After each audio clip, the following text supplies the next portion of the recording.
한번 치고 가겠습니다. 네. 하나, 둘, 셋.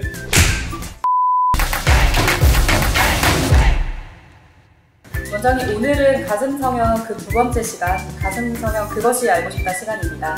많은 분들이 기다리고 계실 텐데요. 상세한 답변 부탁드립니다. 그런데 말입니다. 이렇게 해야 될 것 같은데 뭔가 어색하긴 하네요. 먼저 첫 번째 질문입니다. 주변에 가슴 네. 수술을 고민하시는 분들이 가장 걱정하는 부분 중에 한 가지는 안전성인데요.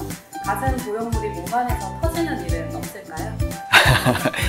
보형물이 뭐 터지는 거 이런 걸 걱정하시는 분들이 생각보다는 꽤 있습니다. 뭐 예전에 뭐 TV에도 뭐 그런 이야기 나오고 가십처럼 이야기가 되었기 때문에 그런데요. 뭐 큰 걱정은 하실 필요가 없는 것 같아요. 왜냐하면 예전에 이제 생리식염수 보형물을 많이 사용하였어요. 그러니까 생리식염수 보형물은 이제 수술 중간에 일단 주머니만 넣고 물 주머니를 속에 이제 물을 연결해서 부풀린 후에 똑딱이 단추처럼 딱 이렇게 뽑으면 자동적으로 이렇게 실링이 되면서 뚜껑이 탁 닫히는 이런 형태의 보형물이었습니다. 그래서 경과하지 못해서 조금씩 새어나오거나 뭐 터지는 경우가 종종 있었는데요. 하지만 요즘 나오는 보형물은 이미 제작 회사에서 안전하게 제작되어서 나오므로 잘 터지진 않습니다. 이 보형물 한번 줄까요? 이런 것들, 이런 보형물들이 있는데 아마 이런 유튜브 같은 데서 보시긴 했는데 이렇게 터지면 어떡하지 진짜? 한 번도 안 해봤는데.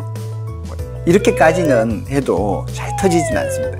근데 이 보형물을 그냥 이렇게 피부 표면에 넣는 게 아니라 피부 깊숙이 가슴 조직 뒤쪽에다 넣기 때문에 밖에서 이렇게 아무리 해도 터지는 일은 흔하진 않습니다. 물론 이제 아주 드물게 터질 가능성도 있을 수 있지만 만약 이제 보형물이 터진다고 하더라도 보형물 내부에 코헤시브 겔 형태로 이렇게 응집되어 있기 때문에 물처럼 몸 밖으로 이렇게 주변 조직으로 쑥 이렇게 흘러나오는 일은 거의 없습니다. 근데 하지만 이제 보형물이 만약에 터졌다면 신속하게 이제 병원으로 내원하셔서 제거해 주시는 것이 좋습니다. 그렇기 때문에 수술 후에도 불편감이 있으면 수술 받으신 병원에 내원하셔서 초음파 검사라든지 이런 거를 받아보면 좀 더 도움이 되지 않을까 그렇게 생각됩니다. 네, 엄청난 힘이 가해지는 부분이 아니라면 정말 터지지 않고 안전하다고 볼 수 있네요. 네. 그러면 원장님, 여성분들은 또 출산에 대해서 걱정을 하지 않을 수 없는데요. 가슴 수술 후에 모유 수유를 못하지 않을까 걱정을 하는 분들이 많습니다. 예, 가슴 성형은 결론부터 말씀드리면 모유 수유에 전혀 지장을 주지 않습니다. 왜냐하면 이제 보형물은 이제 가슴 내부에 삽입하는 수술이긴 하지만 보형물이 주로 이제 모유가 나오는 유선 조직 근처가 아니라 그 밑에 위치한 가슴 근육 아래에 넣기 때문입니다. 하지만 일부 병원에서는 가슴 근육 이제 위로 보형물을 삽입하는 시술법도 있어서 임신을 앞둔 여성이라면 한번 잘 따져봐야 합니다. 또한 이제 수술을 할 때 겨드랑이 절개를 하면 모유를 만드는 유선에는 전혀 영향을 주지 않는데 일부에서는 유륜 절개를 하기도 하는데 이때는 유선의 일부를 또 다칠 수도 있고요. 또 모유 수유를 생각하신다면 유륜 절개는 피하는 것이 좋지 않을까 그렇게 생각됩니다. 그리고 이제 가슴 성형 시에 사용하는 보형물 실리콘에서 유해 물질이 나와서 모유에 영향을 준다고 생각해서 걱정하는 분들도 있으신데 허가받은 정식 보형물은 인체에 해가 되는 것이 없는 것으로 입증되었기 때문에 괜찮습니다. 단 이제 수술을 하기 전에 성형외과 전문의가 운영하는 병원인지 또 승인받은 보형물을 사용하고 있는지 여부를 확인하는 것이 중요합니다. 네, 그러면 가슴 수술 후에 초음파 검진을 통해 정기적인 검진이나 유방암 검사는 가능할까요? 보형물이 있어서 초음파 검진이 안 된다고 생각하시는 분들이 많은데요. 네, 가능합니다. 이제 보형물은 유선 조직보다 아래쪽에 위치한 대흉근이라는 그런 근육 밑에 삽입이 되므로 모든 검사를 수술 전과 똑같이 시행할 수 있습니다.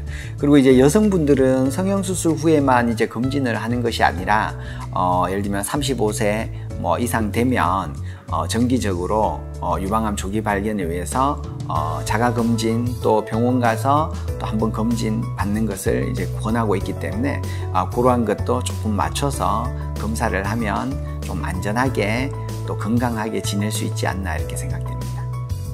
네, 원장님 다음은 현실적인 질문을 하겠습니다. 이런 질문하시는 분들 저뿐만 아니라 정말 많으실 텐데요.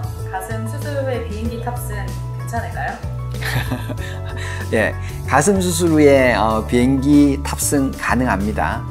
기압차에 의해서 보형물이 뭐 터지거나 변형이 생기는 일은 전혀 없습니다.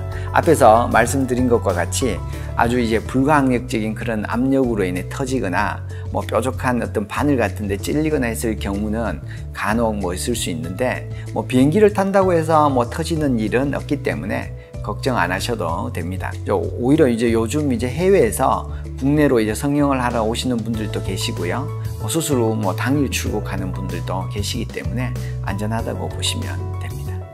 가슴 수술 후에 수영이나 골프, 운동 등은 언제부터 가능할까요? 수술 후 이제 가벼운 운동은 한 일주일 정도부터 가능하고요. 아무래도 이제 수영이나 골프 같은 경우는 이렇게 팔이나 이 대흉근의 근육을 많이 사용하기 때문에 뭐 수술 후 한 달 정도까지는 팔을 많이 사용하는 이런 무리한 과한 운동은 조금 피하시는 게 좋지 않나 생각됩니다.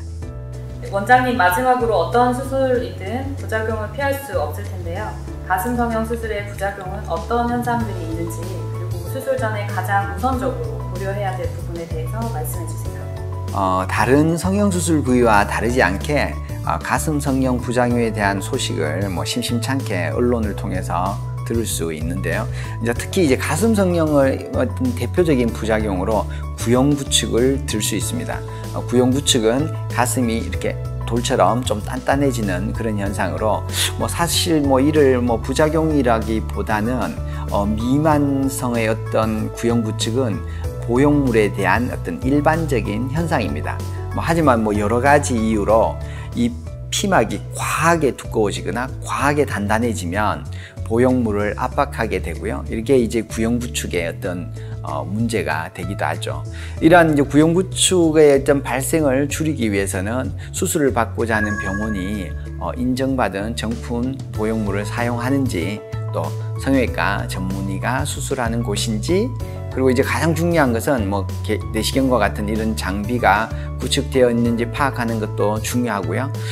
가슴 수술은 전신 마취하에 수술이 이루어지기 때문에 마취과 전문의가 상주하고 있는지를 최우선적으로 파악해서 또 자신에 맞는 가슴 성형을 선택하는 것이 좋습니다.